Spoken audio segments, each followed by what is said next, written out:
We're going to talk about this.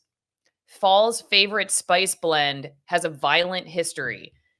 What are they talking about? Pumpkin spice. My favorite topic. Just kidding.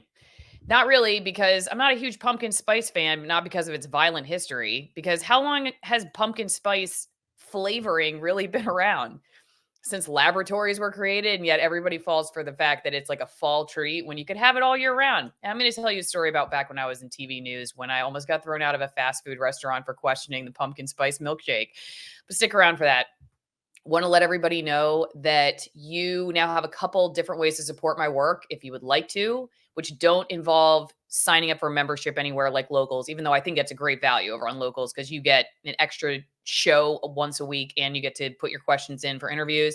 But I am now on Buy Me a Coffee. So you can go to buymeacoffee.com/AllisonMorrow and buy me a coffee. If you really want to buy coffee, though, you can just go to twinenginecoffee.com/Allison and buy actual coffee. So that's, of course, always one option. USDA certified organic roast, light roast, dark roast, espresso roast, and tea if you're a tea drinker. But anyway, going back to Buy Me a Coffee, some people just like to go in, give you a quick tip.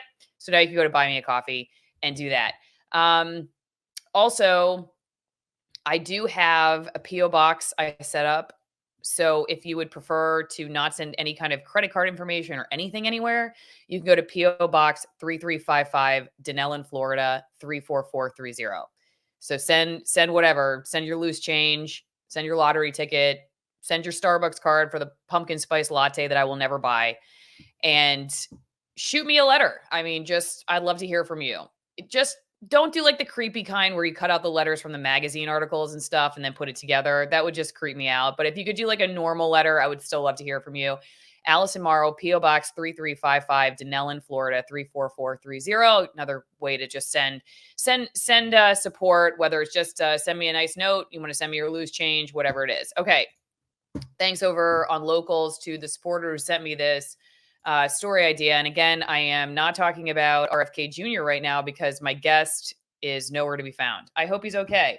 I have texted Rich's wife/producer, and I have not heard back. So I don't know what's going on. This happens more than you might think. So I decided instead of just not doing anything, I'm going to just talk about pumpkin spice lattes because it's basically something I don't need to do a ton of research about. And it's interesting. And there's a lot of terrible things happening in the world right now. I'm just going to talk about this because whatever. All right. Let's talk about it. Happy Tuesday. Thanks everybody who's watching live. Like I said, Rich will be back on whenever Rich can come back on to talk about RFK Jr. I'm going to retitle this live stream, put a new thumbnail on it, and call it something like Washington Post pumpkin spice latte attack or something. Targets lattes or pumpkin spice. So this is their title. Fall's favorite spice blend has a violent history. I have not read this article, so I'm just going to skim through it with you all live. And you'll just get my live reaction because I just had to pick something really quick that I could talk about. So this is what I did. The invaders struck the island from three sides simultaneously. The Dutch fleet of 1,655 soldiers and sailors and more than a dozen wooden ships landed at the Banda Islands, an archipelago located in the modern-day Indonesia in 1621. It was the most powerful military campaign the Dutch East India Company had sent to Asia thus far. After a swift surrender, victors rounded up local leaders, signed treaties, then turned the Bandanese into Dutch subjects, tortured them for confessions. Thousands were killed, others enslaved. Many who fled to the mountains were starved out. The population of 15,000 Bandanese was decimated. The Dutch company was later accused of carrying out what some describe as the first incidents of corporate genocide. And it was all for nutmeg.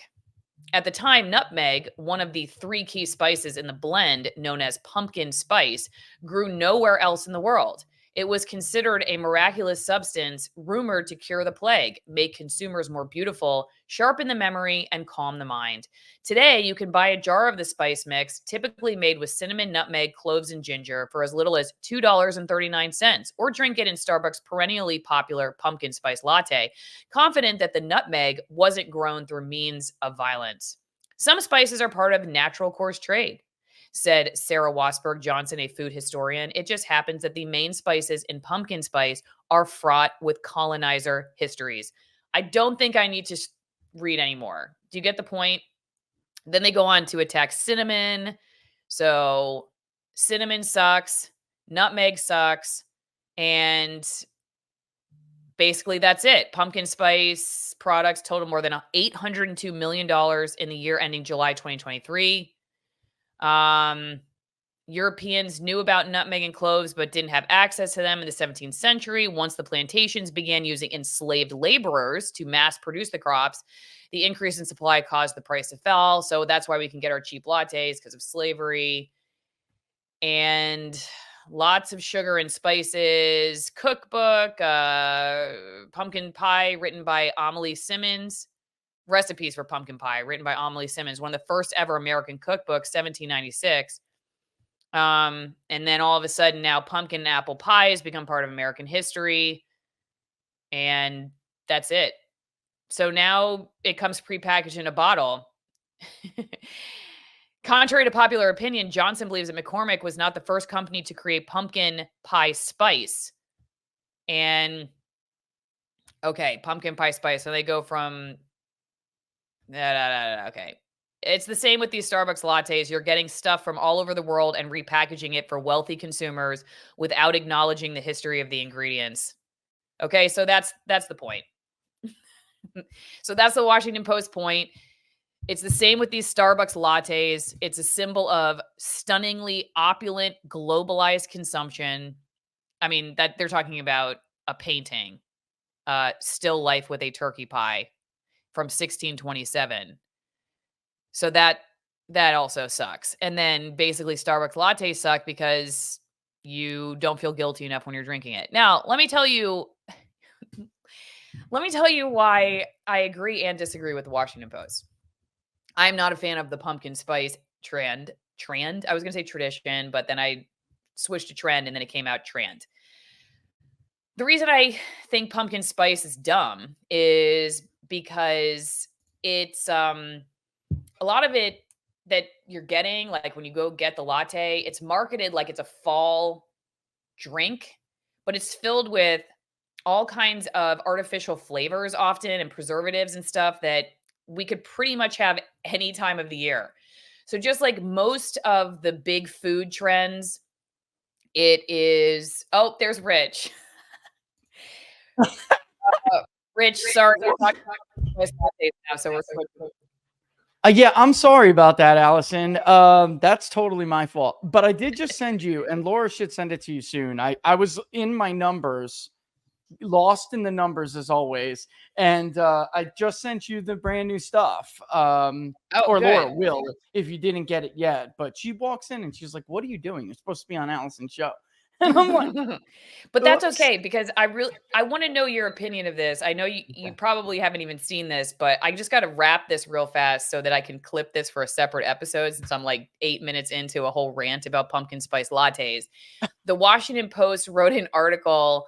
This is the point. Starbucks lattes, pumpkin spice tradition. It's fraught with colonialism, stealing nutmeg from poor parts of the world, and we don't acknowledge that when we drink it. That's what they're saying. And here's one point I was going to make. Yeah. Real quick anecdote about Allison back in the TV business. All right. So I was saying how I'm not actually a fan of the pumpkin spice tradition because, like I said, I think it's marketed like a lot of American food is, which is, this is a fall tradition and you should drink it if you're, it's cozy and warm, and it's like all a marketing campaign, and pretty much the taste of pumpkin spice has nothing to do with pumpkins. So it really doesn't have anything to do with fall. And a lot of it is laboratory concocted. So when I was in the media, one time my photographer really wanted to stop at this burger place on the way back from a shoot. And they were advertising they had pumpkin spice milkshakes. And because I'm a big mouth, I had to tell the lady at the counter that that's great, because she was giving us this whole spiel about how we should get the pumpkin spice milkshake. And I was like, that's great that you have this, I guess. But did you know that it doesn't have to just be a fall thing? I mean, what you're putting in the milkshake that people associate with pumpkin spice can be basically made all year round because it's made in a laboratory. And she said, well, no, we put pumpkins in it. And I said, I'm sure you do. But if you just made me a pumpkin milkshake, That would be very different from a pumpkin spice Yeah. milkshake, which you Yeah. guys advertise as a fall treat, which really what you put in it can pretty much be put in it at any time. And I think it's just a big marketing campaign. She took me all the way back to the kitchen. She forced me to look at how they made it, all this stuff. I was definitely not impressed. And then she looked at the photographer and she's like, "Is this your wife?" And he was like, "No, no, no, I'm not, I don't want to be associated with her at all." So I think the media does these stupid articles. Like they did this with turkeys. And they get you all wrapped up about like they always miss. It's like to me, Turkeys they when it comes every to year. food, they always miss the big picture. They try to get you all riled up about something stupid when what you should take away, in my opinion, from pumpkin spice, like if you really want to tear it apart, is the fact that it's full of sugar. It's bad for you in a lot of cases. It maybe you want to drink it as a treat, but like it can happen any time of the year. And if you're falling for like holding a pumpkin spice latte because you're lonely at home or you feel terrible about your life, get over it, find something besides a pumpkin spice latte and grow up. And it has nothing to do with colonialism. It has everything to do with because it's just bad for you. Rich, take it away. What do you think? So one, I like Dunkin' Donuts better. Okay. Two, I do like pumpkin spice. I'm not a latte lover, so you know I do like pumpkin spice, but I do know that that is totally different from pumpkins. You know, and my mother was Greek, so she used to love all different kinds of gourds. Actually, she made them all crazy ways, which were delicious, but tasted differently. Laura makes an actual pumpkin pie. And so if you do that without the can, Allison, then you know that there is a difference. But Mm-hmm. again, I think it's more important that they do this every year and try to make everybody feel bad because you said the turkeys, and that's actually what I was thinking. I'm like, this is the next turkey thing now because Yeah. every year, Thanksgiving, we're all supposed to feel bad because of the turkeys, and it's like, come on, I really Well, don't care. I eat one turkey a year, Allison. I'm not gonna feel and bad over that. you can see, but the funny thing is you can see the same dynamics happening with the turkey and how the media. So like what I did a couple years ago when I decided to tackle the turkey issue, I looked at NBC had done this segment on how inflation, everybody's saying the turkey is so expensive. And of course, they're running interference for Biden. So they're That was like, well, just last have year, right? lasagna, That was right? They're like, last just year, have right? lasagna. Well, Yeah. then Fox is like basically like attacking them and is like, they didn't say this directly, but basically like reading in between the lines, it was like, go get your butterball and show everybody you're a freaking American. Okay. My takeaway was like, why don't you find somebody in your local community who raises turkeys Yeah. like that are healthy for you, support your local farmer, and then it's cheaper than, well, it's not cheaper than a butterball, but it's better for you, better higher value. And you get off of the big oil industry and you support your neighbors and your local economy. It's better for your health.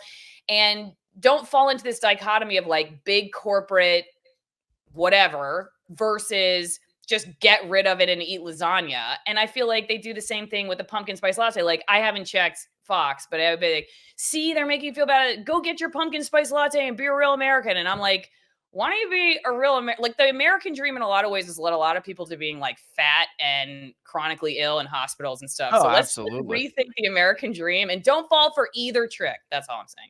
Yeah, supporting the local farmers and the local economy is big. That's a big thing. I mean, if you have the choice between somebody who's local or Butterball, definitely go with someone local. We're actually lucky. We have somebody who's local, Allison. They'll prep a turducken for you. It's Oh, expensive. nice. But yeah, I was like, what?